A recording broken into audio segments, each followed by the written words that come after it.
তাতে করে ভারত পাকিস্তানকে দায়ী করছে, এটি আমরা সবাই জানি। আর এটি হতেই পারে দুই রাষ্ট্রের মধ্যকার যে চিরশত্রুতা, চিরবৈরিতা, তাতে করে এই ধরনের ঘটনায় সবসময় আমরা দেখছি এক রাষ্ট্র আর এক রাষ্ট্রকে দোষারোপ করে আসছে। কিন্তু প্রশ্ন হচ্ছে, কাশ্মীরের এই ভয়ঙ্কর ঘটনায় ভারত কেন বাংলাদেশকে টার্গেট করছে? ভারতের বিভিন্ন কর্মকাণ্ড, সে দেশের বিভিন্ন গণমাধ্যমে যে উস্কানিমূলক রিপোর্টিং, তাতে করে এটি স্পষ্ট ভারত কাশ্মীর হামলাকে কেন্দ্র করে বাংলাদেশকেও নিয়ে নতুন কোনো খেলা খেলতে চাইছে। যেমন এই হামলাকে কেন্দ্র করে গুজরাটে 1000-এরও বেশি বাংলাদেশিকে আটক করা হয়েছে। এই ঘটনাকে কেন্দ্র করে আমাদের আইন উপদেষ্টা অধ্যাপক ডক্টর আসিফ নজরুল তার ফেসবুকে একটি পোস্ট শেয়ার করেছিলেন আরেকজনের, যদিও অবশ্যই সেটি ঠিক হয়নি, আমরাও কথা বলেছি। কিন্তু সেটিকে কেন্দ্র করে আমরা দেখলাম ভারতের কোনো কোনো গণমাধ্যমে এ ধরনের একটি ভুয়া রিপোর্ট প্রকাশ করলো, ভুয়া ছবি প্রকাশ করলো যে বাংলাদেশে আইন উপদেষ্টা আন্তর্জাতিক যে জঙ্গি সংগঠন লস্কর-ই-তৈয়বার নেতাদের সঙ্গে বৈঠক করেছেন এবং ভারতের পশ্চিমবঙ্গের বিজেপি নেতা শুভেন্দু অধিকারীর যে মুসলিম বিদ্বেষী বক্তব্য, যে হুঙ্কার, তাতে করে এই হামলাকে কেন্দ্র করে পাল্টা নানান ধরনের প্রশ্ন অবশ্যই উঠতে পারে।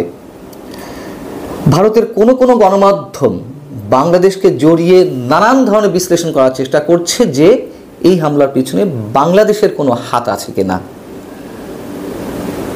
তারা যে ধরনের হেডলাইন ব্যবহার করছে সংবাদের অথবা বিশ্লেষণের যেই প্রশ্নগুলো বা যে বিষয়গুলো আসছে, যেমন ছোট করে যদি বলি,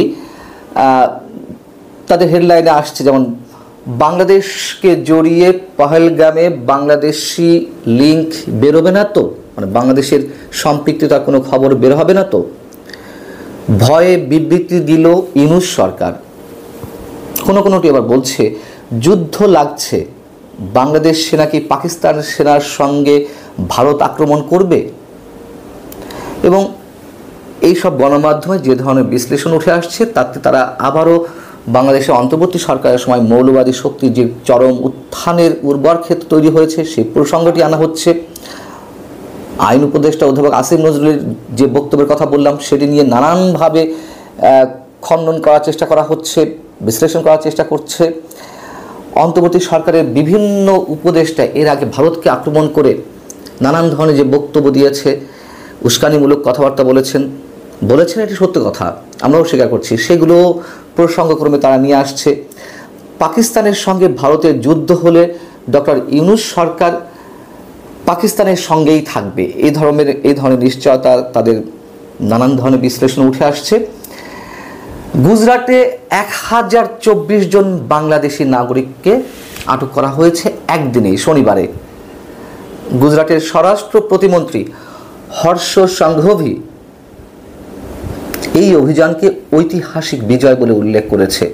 পুলিশ বলছে গুজরাট রাজ্য জুড়ে বাংলাদেশি অবৈধ অভিবাসীদের আটকের অভিযান চলবে, সমস্ত জেলার পুলিশ প্রধানদের এই সংক্রান্ত নির্দেশ দেওয়া হয়েছে। এখন এই যে অবৈধ অনুপ্রবেশকারী, এই বিষয়টি নতুন কিছু নয়, এটি নিয়ে বিজেপি বা মোদী সরকার সারা বছরই খেলছে। বাংলাদেশিদেরকে মানে ঢালাওভাবে বাংলা ভাষাভাষীদের মানে বিভিন্ন স্থানে তাদেরকে অবৈধ অনুপ্রবেশকারী হিসেবে, অবৈধ বাংলাদেশি হিসেবে তাদেরকে বের করে দেওয়ার হুঙ্কার তো আমরা সারা বছর শুনি এবং সেটা নিয়ে তাদের অভ্যন্তরীণ রাজনীতি আছে। কিন্তু কিছু প্রশ্ন তো উঠতেই পারে, যে জঙ্গি হামলার ঘটনা ঘটল সেটি আইন উপদেষ্টা যেটি তুলেছেন, আবারও বলি তার জায়গা থেকে সেটি হয়নি।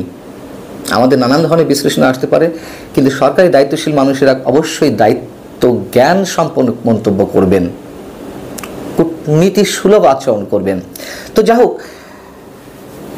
এই যে হামলাটি হলো, সেই হামলার জন্য পাকিস্তানকে দায়ী করা হচ্ছে, কিন্তু পাকিস্তান আন্তর্জাতিক গোয়েন্দা সংস্থার বা আন্তর্জাতিক গোয়েন্দাদের সমন্বয়ে এই ঘটনা তদন্তের দাবি জানিয়েছে।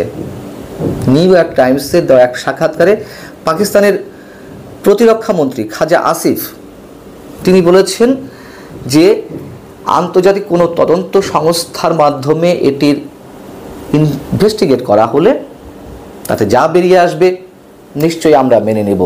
এবং লস্কর-ই তয়বা সম্পর্কে বলা হচ্ছে যে এটি একটা মৃত সংগঠন। একটা সময় এর জাঁকজমক ভাব ছিল, কিন্তু এই পর্যায়ে এসে এই সংগঠনের কোনো অস্তিত্ব নেই। যদিও এই সংগঠনের অন্যতম সহযোগী একটি আরেক জঙ্গি সংগঠন, তারা দায়িত্ব স্বীকার করেছে এরকম ভারত দাবি করছে। যেটি হোক না কেন, পাকিস্তানকে আমরা যতই বিতর্কের মুখে রাখি না কেন, পাকিস্তানের প্রতি আমাদের যতই অভিযোগ থাকুক না কেন, এক্ষেত্রে পাকিস্তান যে কথাটি বলেছে সেটিকে তো সমর্থন করতেই হয় যে আন্তর্জাতিক গোয়েন্দাদের মাধ্যমে তদন্ত করা হোক। কিন্তু এ বিষয়ে মোদী সরকার একেবারে চুপ। কেন চুপ থাকবে?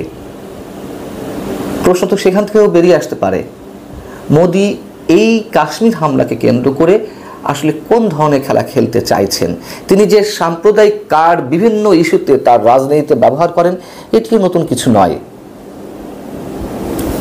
সেই যে বাবরি মসজিদকে কেন্দ্র করে সাম্প্রদায়িক দাঙ্গা, তারপর থেকে নরেন্দ্র মোদীর এই ধরনের খেলা অব্যাহত রয়েছে, এটা তো সত্য কথা। এই হামলাকে কেন্দ্র করে ভারত বাংলাদেশকে নতুনভাবে টার্গেট করছে। আমরা জানি না যে 5 আগস্টের পর থেকে যেহেতু ভারত নানানভাবে চেপে ধরার চেষ্টা করছে বাংলাদেশকে, ট্রান্সশিপমেন্ট বাতিল করা হলো। পরবর্তীতে আমরা দেখলাম যে ভারত নিজ উদ্যোগে তাদের সুবিধার্থে বাংলাদেশের মধ্য দিয়ে যে রেল ট্রানজিট সুবিধা পেয়েছিল ভারতের মূল ভূখণ্ডের সঙ্গে 7 সিস্টার্সের সংযুক্তি ঘটনার জন্য, সেটি তারা নিজেরাই বাদ দিয়ে দিয়েছে। 5,000 কোটি টাকার এই প্রকল্প ছিল।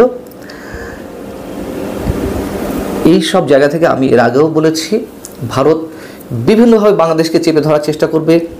নানান সমীকরণ থেকে আমি বলার চেষ্টা করেছি। এবং কাশ্মীর হামলাকে কেন্দ্র করে নতুন করে যেভাবে বাংলাদেশকে জড়ানোর চেষ্টা করা হচ্ছে নানানভাবে, তাতে করে এটুকু স্পষ্ট, শুধু পাকিস্তানকে টার্গেট করেই ভারত বসে থাকবে না, এর সাথে বাংলাদেশকে নিয়ে খেলার একটা সূক্ষ্ম পরিকল্পনা ভারতের থাকতে পারে।